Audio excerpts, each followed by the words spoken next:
Gurur Brahma, Gurur Vishnu, Gurur Devo Maheshwaraha, Gurureva Param Brahma, Tasmai Shri Gurave Namaha.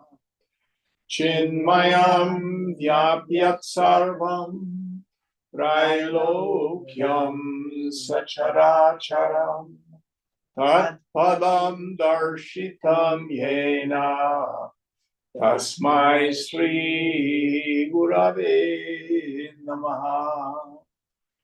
Twameva Mata Cha Pita Twameva Bandhuscha Sakha Twameva Vidyadravinam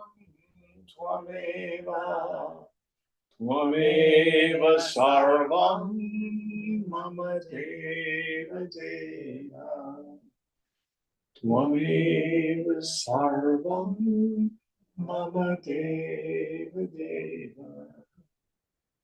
Jai Guru.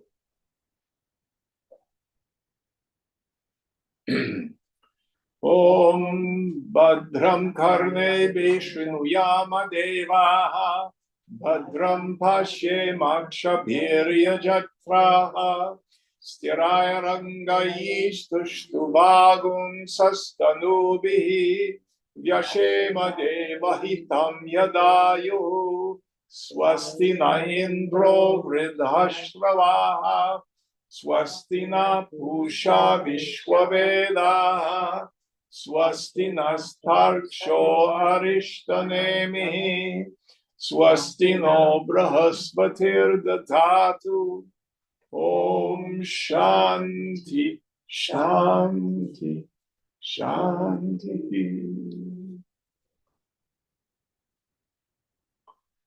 Do we have Amini this morning? Hari Om, Jim. Yes, I'm here. Good morning. Oh, great. Thank you. So we're going to ask you to chant. Yes. And Mark, can you tell us where we are in the text? Chapter 3, number 35. Would you mind telling me the page number? Well, I have a Kindle. I can give you approximate page. Oh, okay. Just kidding. Well, let me find it myself. No worries. 268. 268. 268. Okay, I got it. All right. Number 35, you said, right? Correct. Okay. Liyatehi, should I start? Please. Okay. Liyatehi sushupte tanigrihitam na liyate tadeva nirbhayam brahma jnanalokam samantataha. In the deep sleep state, the mind is only withdrawn or drowned in ignorance. But in the case of discipline of Vedanta, it is not so withdrawn. Thus, there is a difference between the mind of a sleeper and that of a man of realization at the moment of his experience. The mind of a jnani becomes identical with the fearless Brahman. The only limitation or condition on it at that moment is but itself. Okay, so what he's discussing is this important distinction between what we call manolaya and manonasha. So this is an important point. Many people are meditators. They think. They get a mantra. They sit in the barca lounger. They put on their classical music, maybe have a glass of wine or take a toke on a doobie, and they drift off into this very relaxed state. Laya feels very thick, kind of drifty. It feels good, but it's not meditation. It's the mind approaching sleep. Now, in the Raja Yoga tradition, they say, Manolaya is good. It is good if your underlying mental state is tension and anxiety. God bless you if you have some moment of really deep relaxation. So, for example, if you go to the local gymnasium for your yoga class, at the end, they'll oftentimes have Shavasana, the corpse pose. Who's done that in a yoga class? People lying on the ground, and then the yoga teacher may do some sort of a guided meditation. The next thing you know, you hear somebody start to snore. Who's heard that? Yeah. So it's good. It's good that they've had complete relaxation, but it's not meditation.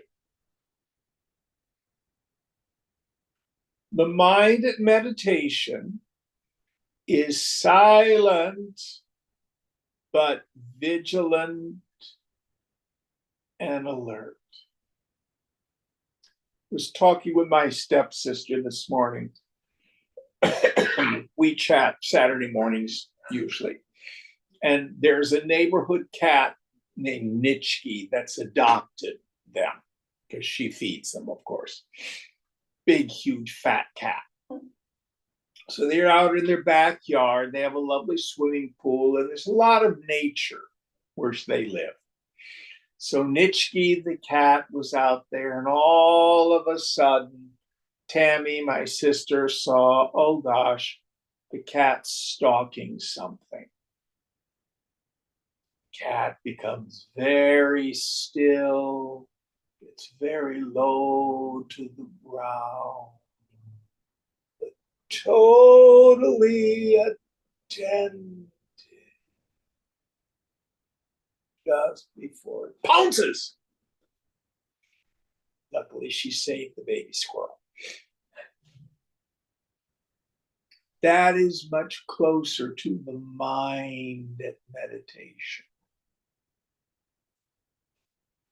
Now, if you sit for 20, 30, 40 minutes,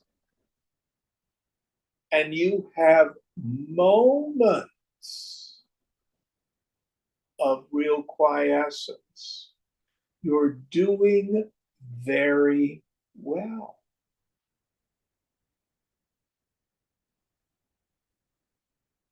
And in fact, depth of meditation is more important than length of meditation. It may take us that long for the mind to become very silent.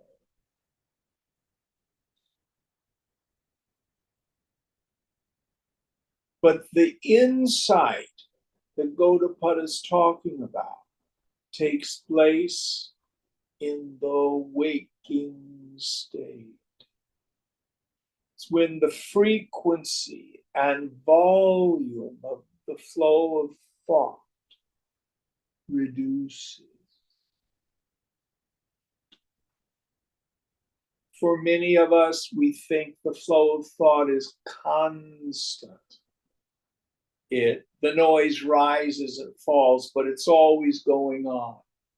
It's like traffic outside at 4 o'clock in the afternoon. It's a constant noise. But if I get up at 3 o'clock in the morning to go pee, and I listen to the traffic, it's silence. Then you hear one car. And it goes into the sound, into the silence. So what we want to do is pay attention to the space between the thoughts.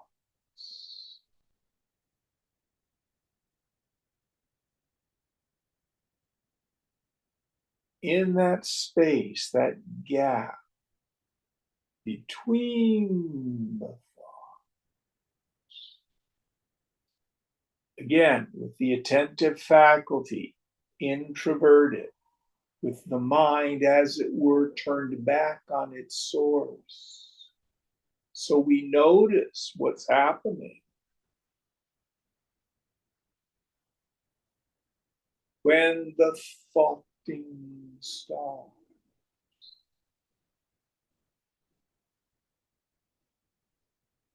we have this insight. There's nobody there.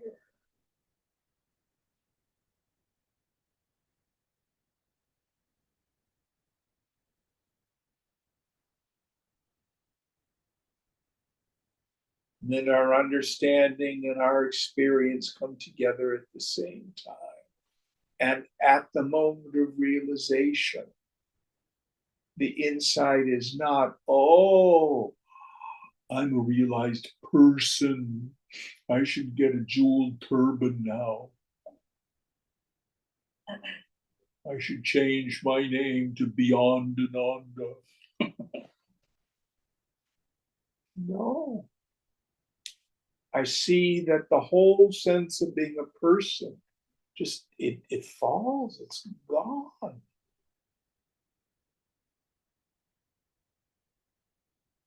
What's there is Chid Akasha, this space of pure awareness.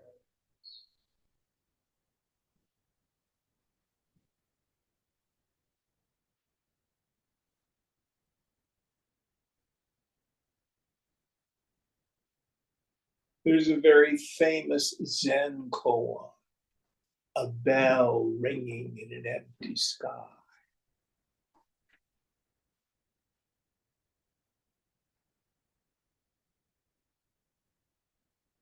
Just listen to the traffic. Who hears it? What hears it?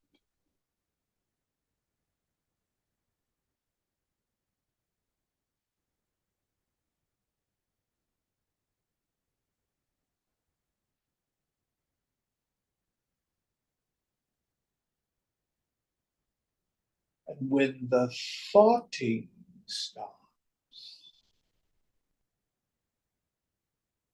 then the no thingness of my essential nature becomes apparent.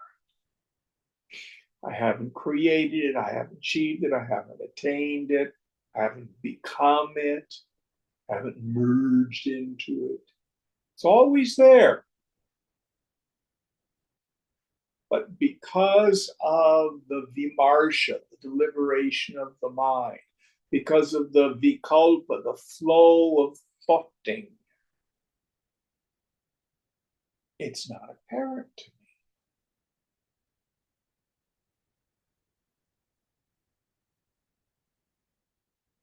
So I remove from my attention everything that's removable,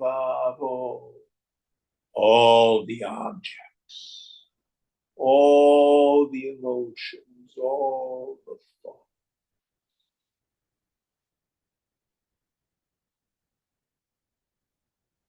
Enter into the silence.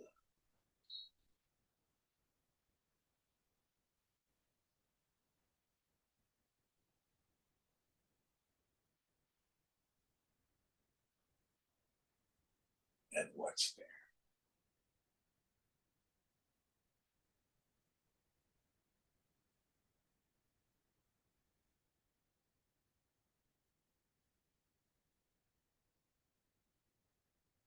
So this is what Gaudapada is pointing at. This is not deep sleep. Now, it doesn't have to be for very long.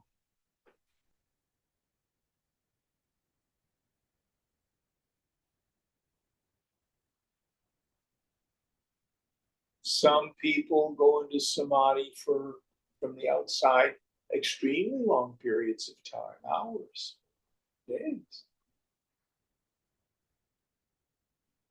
But the point of samadhi is that it reveals who I am. The freedom comes from the knowledge that it reveals.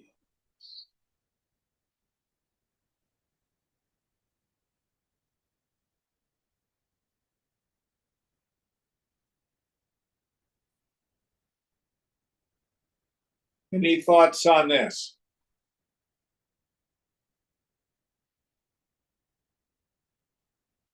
Now, for some of us, we do an exercise like this and the mind doesn't drop. No blame. The rosebud is not a failure as a flower, as a bloom. And you can't pull the petals off the rosebud. We are where we are. And if the mind doesn't drop, and the no thingness of the self does not become apparent, no problem. We go back to the qualifications of a fit student that we find in Vivekachudamani. We work on those some more.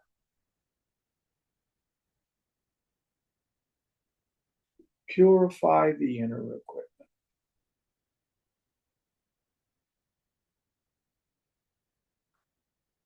Any thoughts? So drop them. Next verse.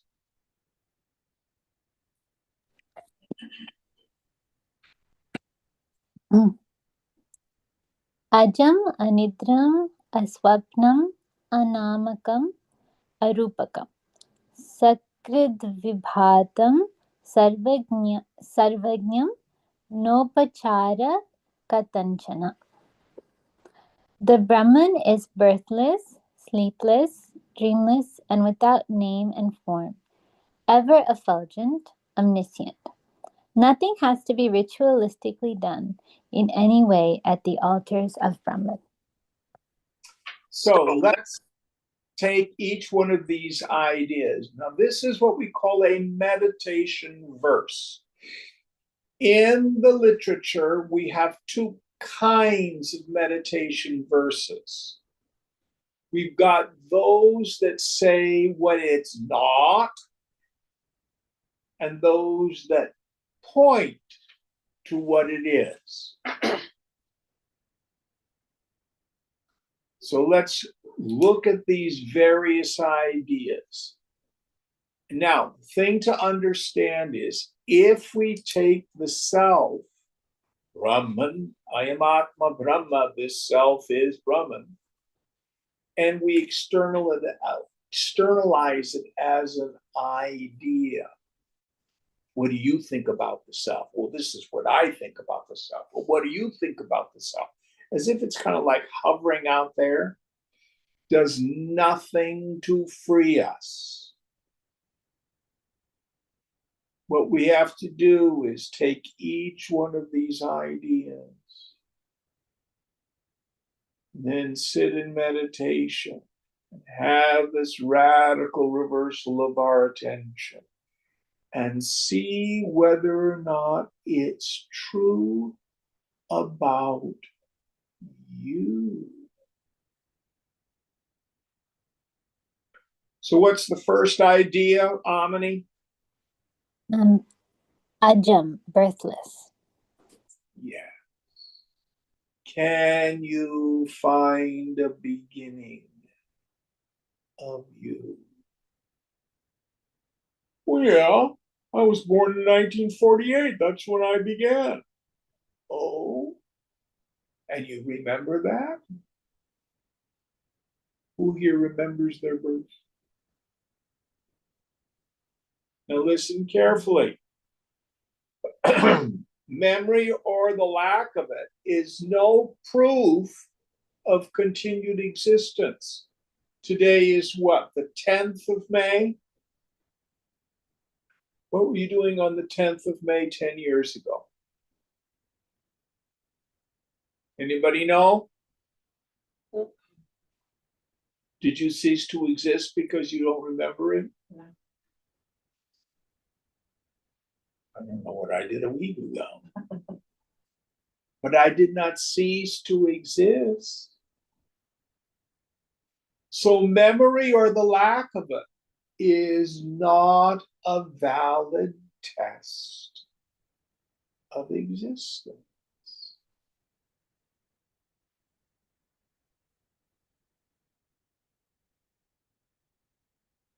So the practice that's implied, whatever episodes happen in your life, does any of it ever threaten?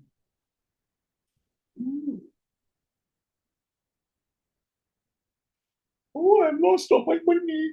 I'm afraid I'm going to be a bag lady. Wait a minute. No matter what's happened with the body or the feelings or the thoughts, some of it good, some of it bad, but have you ever ceased to be?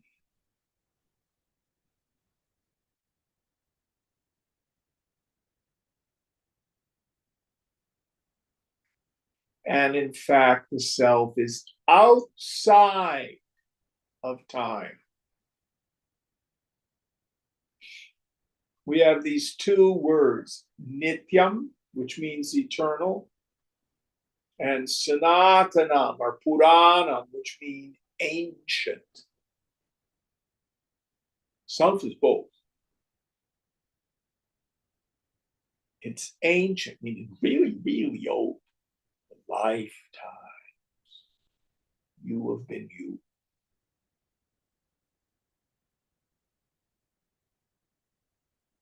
But nitya means you are outside of all that. You are in the eternal now. Or another way to look at it. Do you incarnate into a dream? Are you in the dream? Or is the dream in you?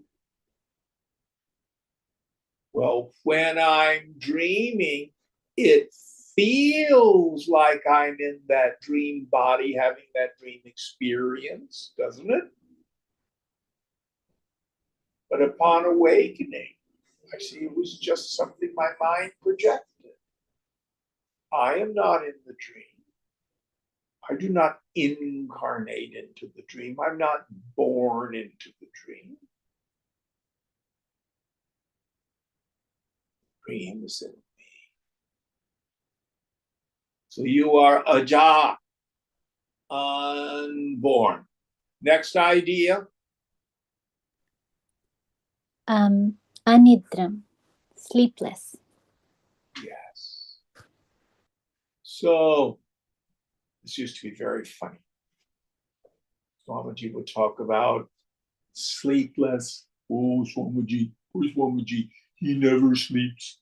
Poor man, he lies there in bed staring at the ceiling. No. The idea here is you are not the unconscious mind in deep sleep.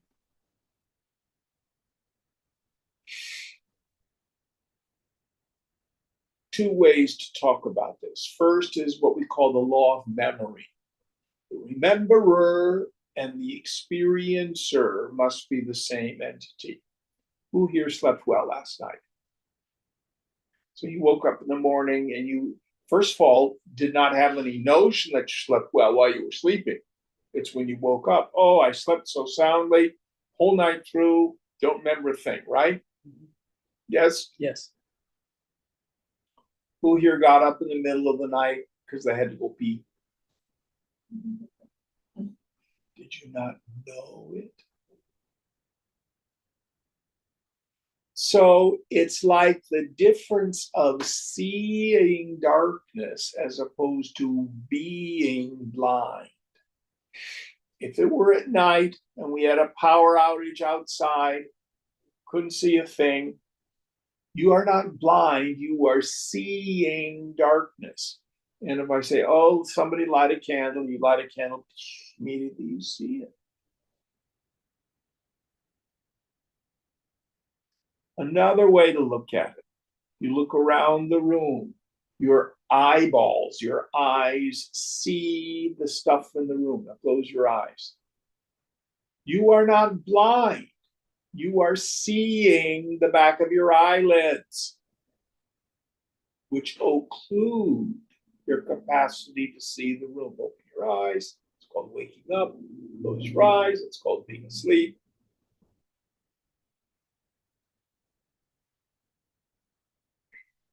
The self, eternally shining. The mind, waking state. Dream state, folded up in deep sleep. Watch carefully. Samadhi. Mind returns. Oh my gosh, there's nobody there.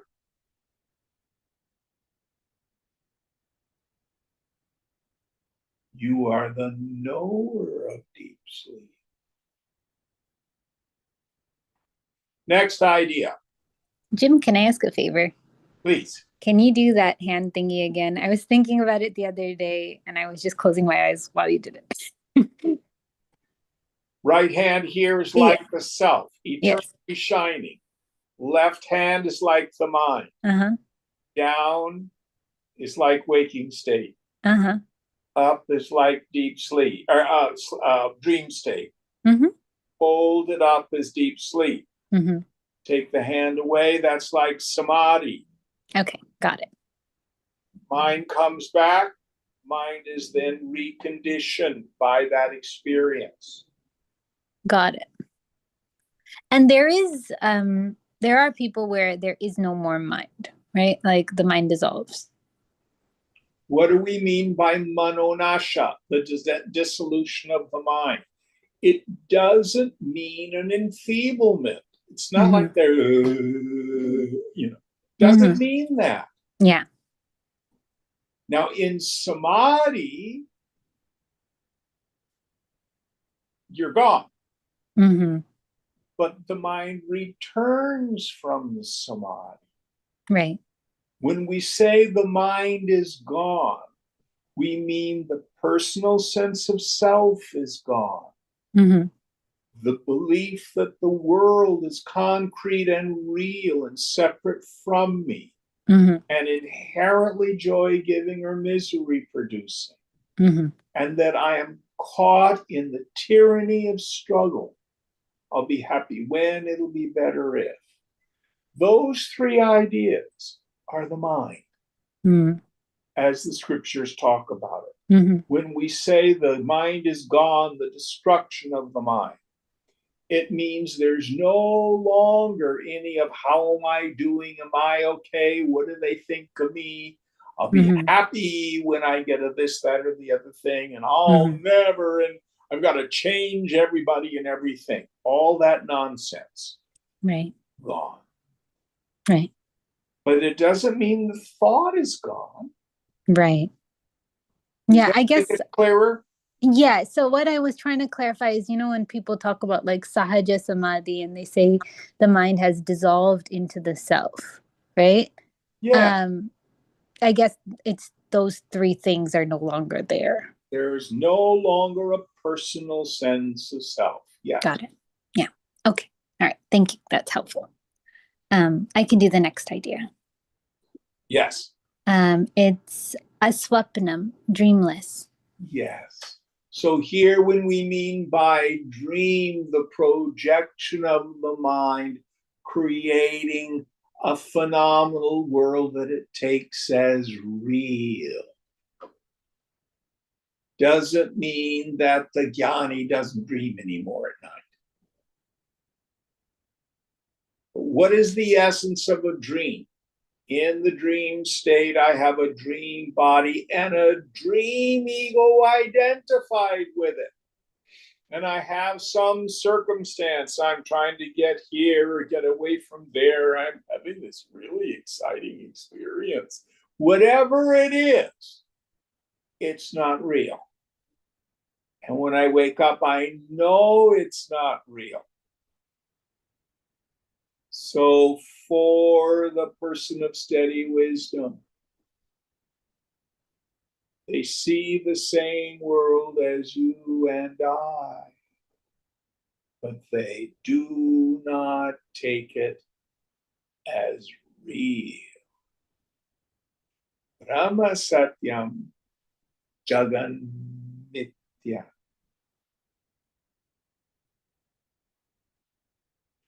Now, in samadhi, there's no individual and no world seen. Samadhi is not the highest state. I mean here, nirvikalpa samadhi. It is the state that reveals without a question the nature of the self, the nature of the world.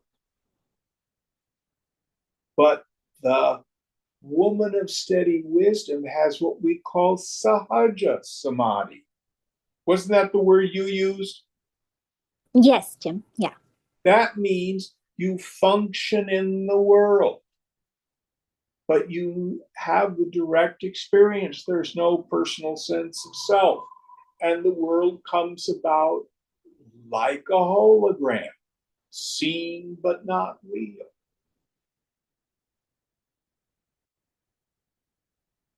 Ramana Maharshi used to like to go into the kitchen and cook. Ramana Maharshi would walk around Arunachala every day. Ramana Maharshi would talk with people. He wasn't insensible. Next idea. Anamakam, nameless, Yes. or without name. Yes. So this idea of name means the quality, the essence of something. I think I am Jim. I am male. I am old. I am fat. I am good. I am bad. All those are just names.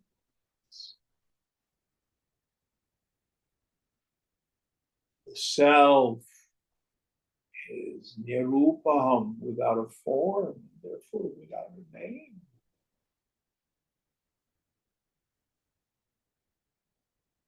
Or we can say it has all names. Is it Shiva? Is it Vishnu? Is it Brahma? Is it Hanuman? Is it Chinmaya? All names, but really no names.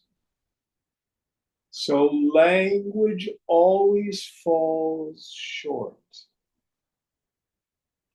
Way back in the first chapter, in the seventh mantra, it says avyupadesha. Upadesha means to talk about stuff, the teacher. Upadesha, avyupadesha. You can't talk about it.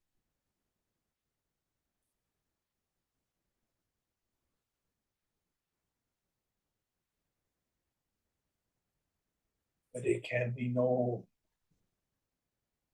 in silence.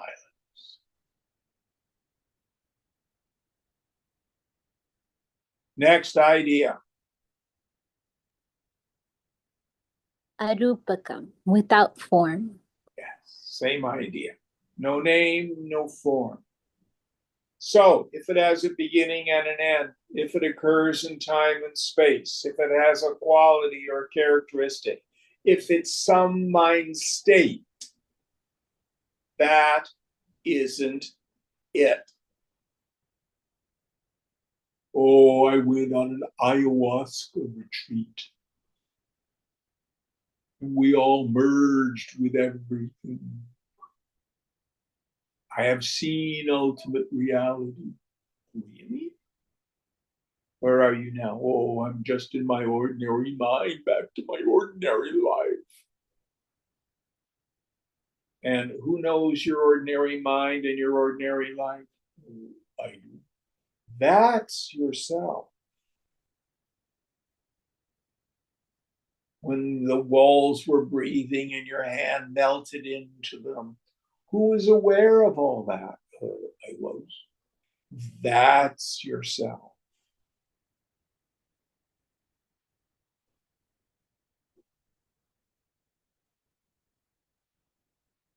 You have no qualities, no form. Next idea. Sakrid Vibhatam, ever effulgent. Yes. So, when we use the words like effulgent or light, it doesn't mean I'm going to go inside. I saw it. There's a flame. That's the self. No. Oh, I went down the tunnel and there was a light at the end of the tunnel. No. What we mean is the self is the light of awareness itself. It is that by which everything is known. So at night, I turn on the lamp. The lamp is that which lights all the objects in the room. But I don't have to get a flashlight to light the light in the lamp. It is Swayam Jyoti, self-luminous, self-effulgent. Likewise, the self is that by which everything is known, without which nothing can be known. Yet itself is never known as an object, but it is not unknown. It is self-effulgent, self-evident, self-luminous, self-knowing. Language falls short. How do you know you are you? You do not see, hear, taste, touch, smell, know, or think yourself. Descartes said, I think, therefore I am. About partway there. Question is, if you quit thinking, will you disappear?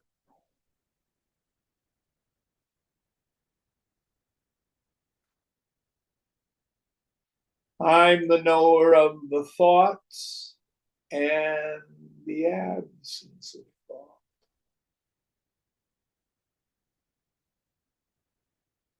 Don't believe me. Don't believe Gaudapada. Look. Next idea. Sarvagnyam, omniscient. Yes. This doesn't mean, oh, I realize, so I know everything everywhere whenever I want it. Doesn't mean that. Whenever knowing takes place, who is the knower? Or as Krishna says in Gita, I am the knower of the field in every field. So I know the room from my viewpoint. David knows the room from his viewpoint. What I see is different from what he sees. I'm aware of my body. He's aware of his body. You can all just join in. You are aware of your body. I'm aware of my feelings. You are aware of your feelings. I'm aware of my thoughts. You are aware of your thoughts. But when I notice the knower, who is it who's known all these things? It's just Chidakash, the space of pure awareness. The self in me is not like the self in you. The self in me is the self in you. Kevala. There's only one of us here alone. Next idea. Nopachara. Without ceremony. Yes. So if you are a good Hindu and you've been raised in a religious family, depending on your caste and station in life, there are various rituals that are enjoined. Not much different in the West. Anybody raised Catholic? What's a holy day of obligation? Who remembers that? That's the day you have to go to Mass. You don't remember that?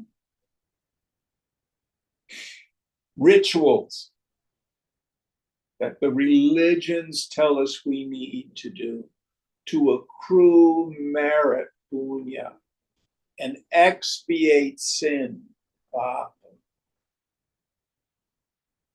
Every good Catholic has to go to confession at least once a year before Easter.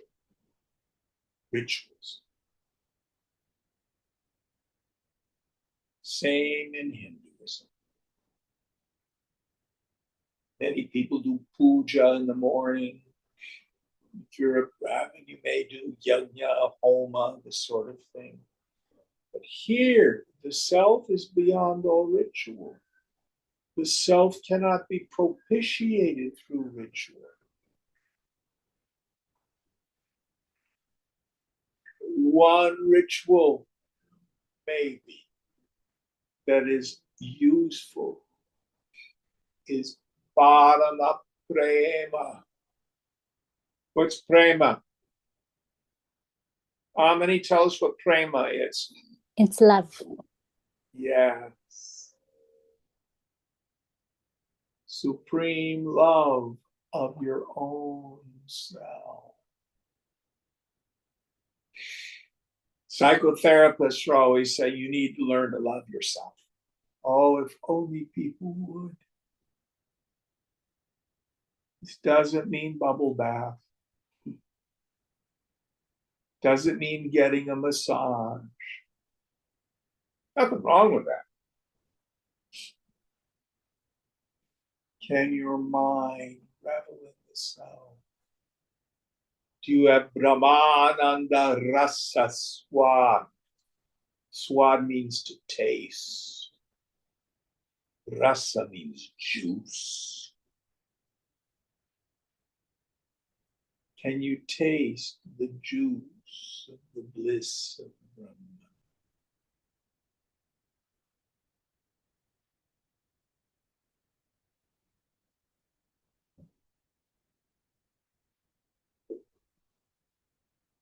It's not an outer ceremony. Next idea. That was the last one. All right. Very dense karika. And again, what do? Sit in meditation for a while. Have the book there. And keeping your mind very quiet. Go through each one of these ideas and check out yourself to see whether or not it's true about you. These are not dicta. This is the way it is, and you need to believe this. They're not articles of dogma. They are hypotheses put forward for the spiritual scientist. I remember so vividly, I think it was like 7th or 8th grade. We were in science class, and we were talking about how water is made up of hydrogen and oxygen. And we had a battery, and You put the two terminal, wires from the battery in the thing of water. You have these upside down beakers. Did any of you do this as kids? And the electricity separates the water into hydrogen and oxygen. And then you take the Bunsen burner and you put it near the hydrogen one, and guess what happens? And then what happens? Drip, drip, drip. How can you burn something that's colorless and all of a sudden water happens? You oxidize the hydrogen by burning it, and out comes water.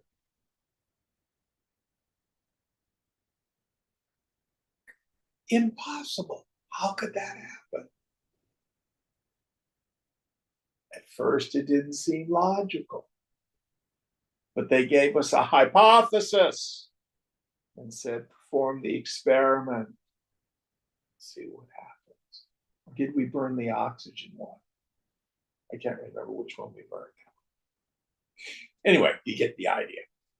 So also, this list are hypotheses. Don't believe them. Prove or disprove them in the laboratory of your own direct experience. Oh, Jim, I was in meditation. The scripture's wrong. I looked inside and I saw a little gray ball with wings. That's myself. Is that what you see?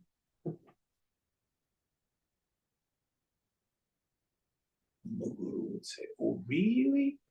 Who saw the little gray ball with wings? Well, I did. How can that be yourself? You are ever the subject, never an object. All right, next Karika. Can I ask you a question? Please. So when you're talking about the self in you is the same as the self in me, how can that be seen through direct experience? Is it because as you are, meditating and you see that everything is all one, that there's no separation? Is that what you're talking about? Don't get caught up and try to figure it out. Okay. Just be aware of it. Okay. And then keep meditating. But it's not like what the Scientology people say. They say we're all a bunch of little individual, they call them operating phaetons, little clumps of consciousness. It's not like that. It's one homogeneous mass of consciousness functioning through everyone and everything. So remember, all of these things are not just philosophy. They are rooted in a yogi's direct experience. How do you come to that experience? Not through the oscillation of the mind. Is it like this or is it like that? Is it like this or is it like that?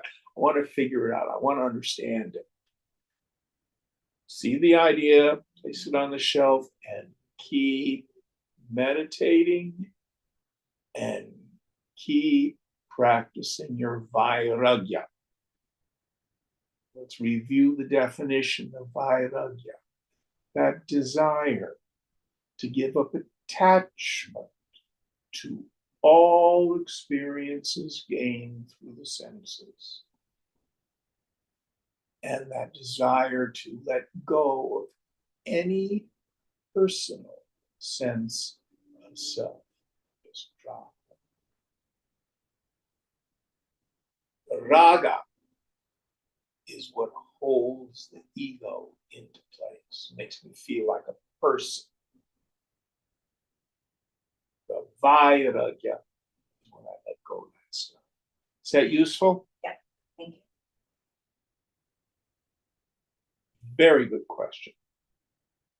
All right, next verse. Serve अभिलाप विगतः सर्वचिन्ता समुदितः सप्रशान्त सकृज्योति समाधिरचलो भयः. This self is beyond all expressions or words, beyond all acts of the mind. It is all peace, ever effulgent, free from activity and fear. It is attainable through concentrated intellect. Yes. So again, let's parse this one. First idea. Sorry.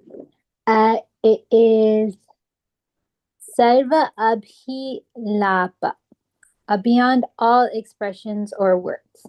Yes. So again, anything we can say about it at best points.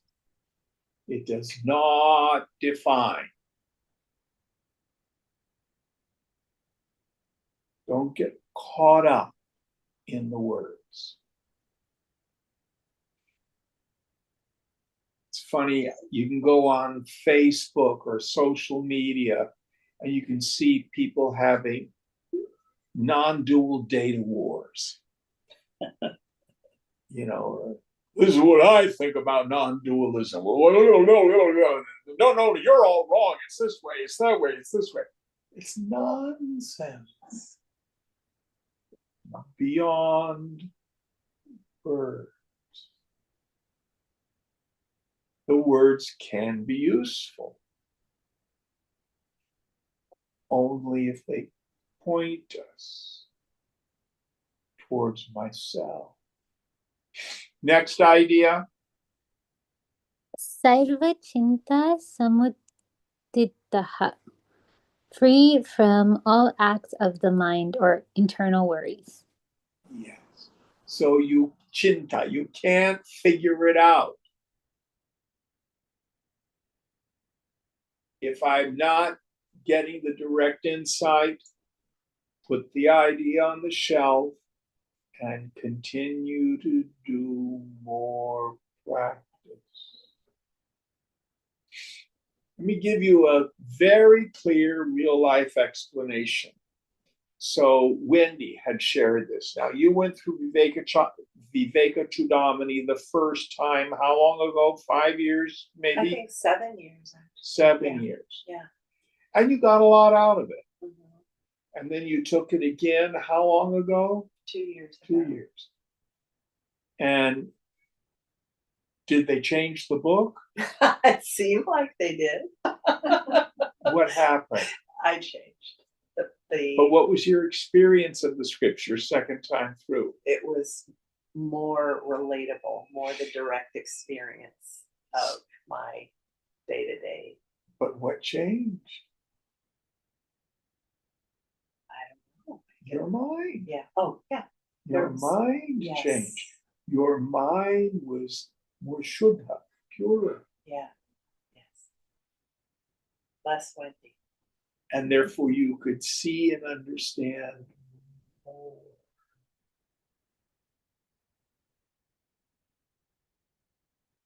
Samadhana, that peaceful state of mind when it rests in steady contemplation of the goal.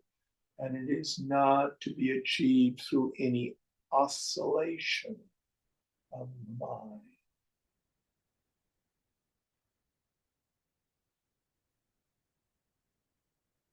So the good news and bad, Vedanta and Jim are incredibly repetitive.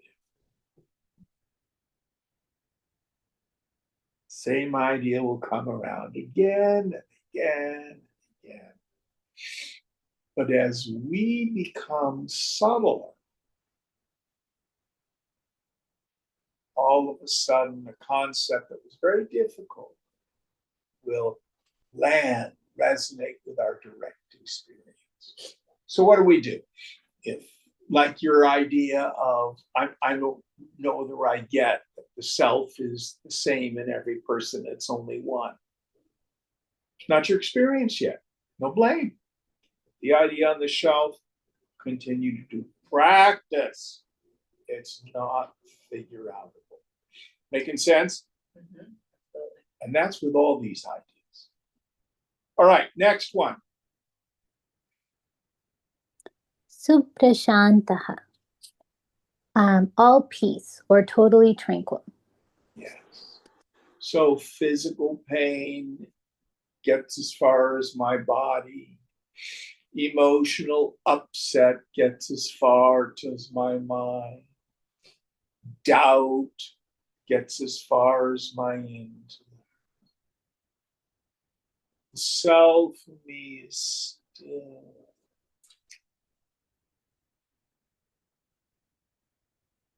Unmoved.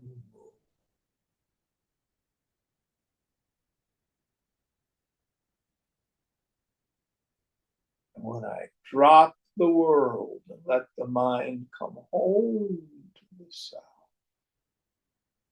because the self is peace absolute, the mind becomes peaceful.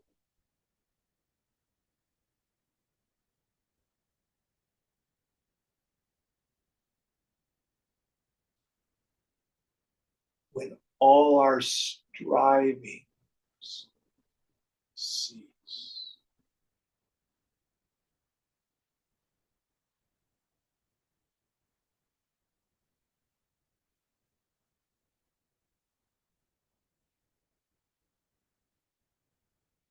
Or as the Hebrew psalmist says, rest in the Lord. Wait patiently on him.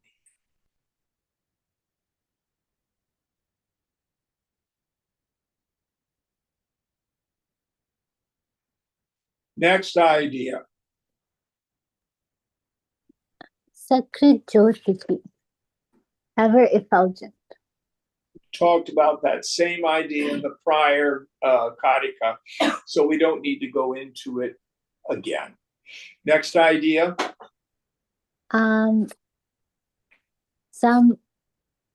Samadhi. Samadhi. Knowable through samadhi. In other words, concentrated intellect. Yeah. So sama means equal, di means mind. Bringing the mind into an absolute state of quiescence. Now, we had a fascinating discussion of samadhi in one of my favorite texts, Tripura Rahasya. And they talk about prakasha, light, which is the essential nature of the self, awareness itself, and vimarsha, which means deliberation.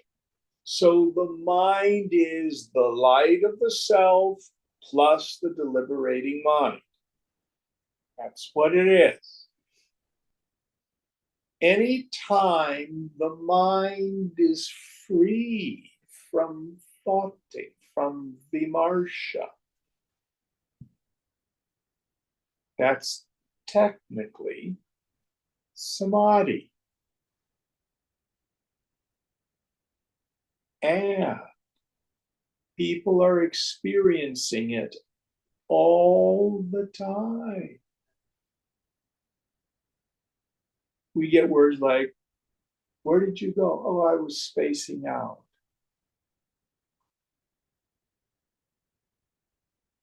But it doesn't do anything to free them. Why? When the vimarsha ceases, but the direction of the attentive faculty is outward. When the vimarsha, when the mind returns, we do not notice the no thingness of I.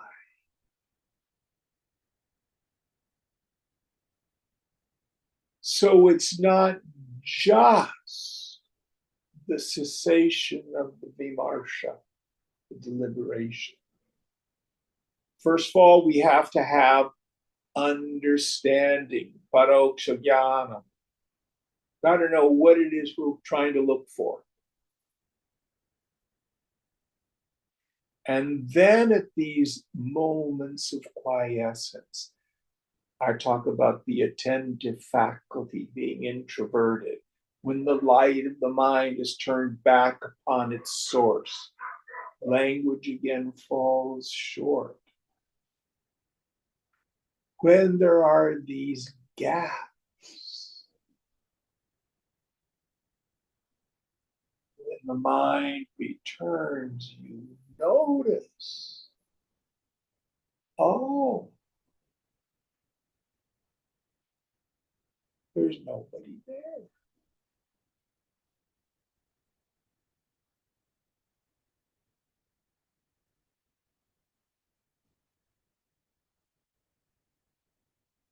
This aha occurs to the subtle intellect.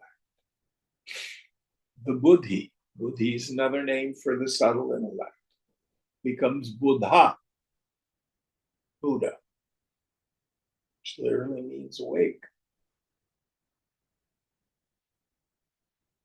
The other term I like to use is pratyabhignana, which means recognition. So this is a very important secret which few people grasp. We're dealing with two kinds of knowledge here. The first knowledge is the perfect knowledge. It's perfect because it cannot be gained, and therefore it cannot be lost. This is the self-evidence of I. How do you know that you are you? I don't know, I just know it. Yeah. Now listen carefully. Here's the great cosmic joke. Everybody already has it. Nobody lacks the direct experience of the self. The most miserable person.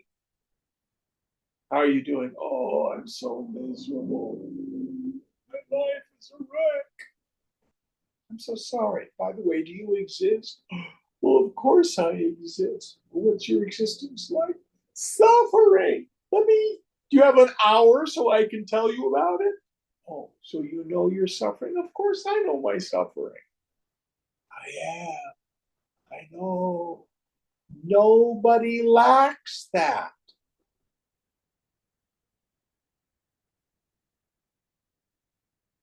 That's the only real knowledge. But, this is a big one. Remember, both bondage and liberation occur to the mind. They do not affect the self. What is a person in bondage? A person in bondage, the self in them is still the same. They do not doubt that they are. They do not doubt that they know. But they have this superimposition. Rather, in the mind, knowing I am Brahman, I think I am the body, or the body plus the personality. And from that proceeds all my misery. Is the self miserable? No, it's the mind. That is bondage. And it does not touch the self. What is moksha? What is liberation? It occurs to the mind. It's the deeply rooted conviction in the mind. Not that I'm a realized person. If you think you're a person, you're still a fool. Based on direct experience from samadhi, the mind returns. I go, oh, there's nobody there. Wondrous, vast, empty, spacious, yet full of being am I.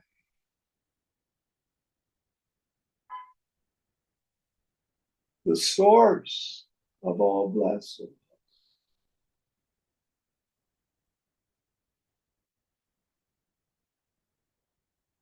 We get that wonderful refrain we got Monday in the Stavakra Gita.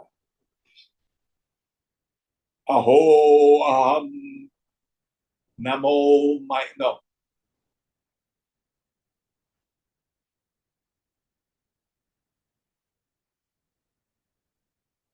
Can't remember now. Namo Maya. Marvelous am I, prostrations to me.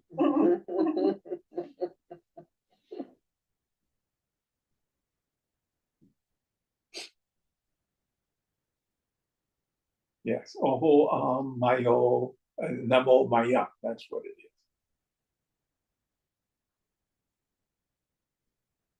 And where does this happen?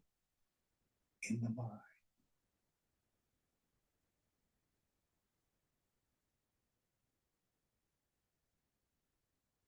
Well, does that mean it occurs in Maya and it's not real? That's correct.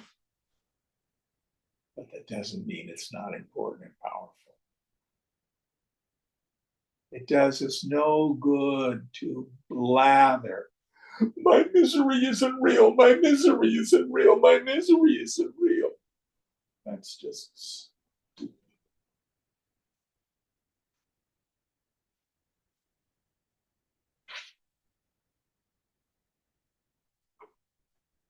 Come home.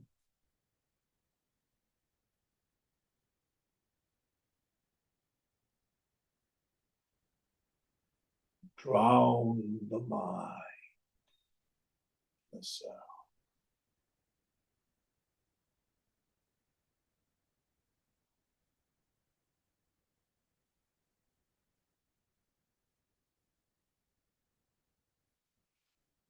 Next idea. Achala, achalaha, free from activity or immovable. Yes. Chalati means to move about. Achalam means it doesn't move. So the hill where Ramana Maharshi lived was called Arunachala. Aruna Achalam.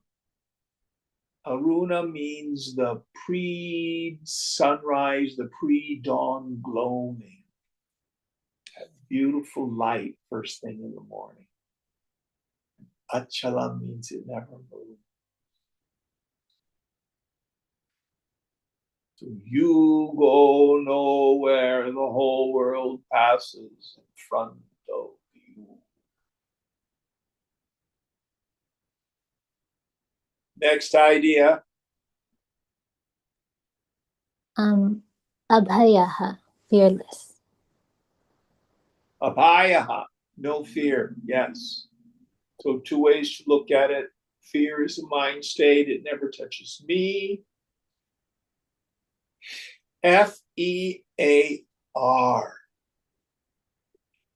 False evidence appearing real. That's what fear is. What should I do about it? Face everything and realize. It's clever. Didn't make it up. I stole it from him, like I do everything else.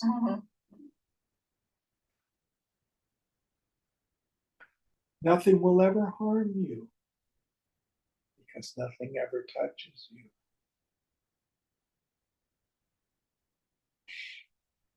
I never need the fear of losing anything because my nature is pure and fullness of self.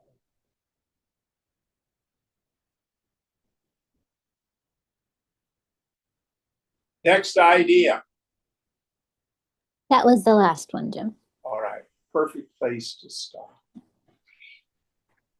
Om Purnamada Purnamidam Purnat Purnamudachyate Purnasya Purnamadaya Purnameva Vashishyate. Om Shanti Shanti Shanti. Hari Om Sri Guru Pyo Namaha. Hari Om.